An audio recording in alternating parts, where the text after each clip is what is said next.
So we invest in these technologies to assist with the warming climate, and the effect of sulfur dioxide in the atmosphere will help block some of the warming, and the particles stay in the air for 1 year. So, and actually we're speaking to some of the airplane manufacturers and to see if they can emit some of our technology into the atmosphere to help with the global warming. That's right. Fantastic. Yeah, climate.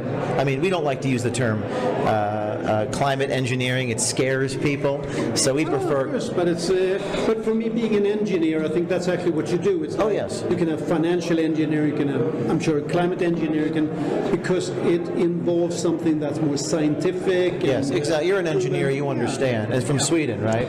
So we don't like to call them chemtrails. We don't like to use this. So what do you call it instead? Well, we call it aerosol injection. Aerosol. It's kind of like little droplets. Okay. And the droplets form in the air, and they stay there for a year. Yeah. It's modeled kind of a mini volcanic eruption, actually. Yeah. I mean, aviation fuels have some sulfur in them, so it creates some sulfur dioxide emissions naturally, and that does have a cooling effect. A lot of the work actually came out of the military, so they do this all the time. Have you worked with them at all? No, because they're a little more closed door about their procedures. You ever heard of sulfur dioxide? Yeah. You've heard of that? Okay. Yeah. It's actually pretty cheap to do it. The ability to put sulfur dioxide there is actually a pretty cheap way to cool down the earth. Oh, yeah. So the opportunity for one or two people to do it is impressive.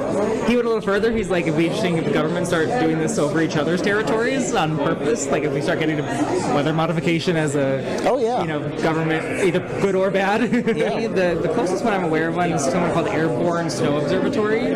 They do some more like weather. I don't want to say modification, but more like upper atmosphere weather monitoring is probably a better term. Yeah. Earlier today in this room, Al Gore was in this room, Larry Fink was in this room, and now we're in the room talking to people about geoengineering, weather modification, and the trails that come behind airplanes and what's going on. I would say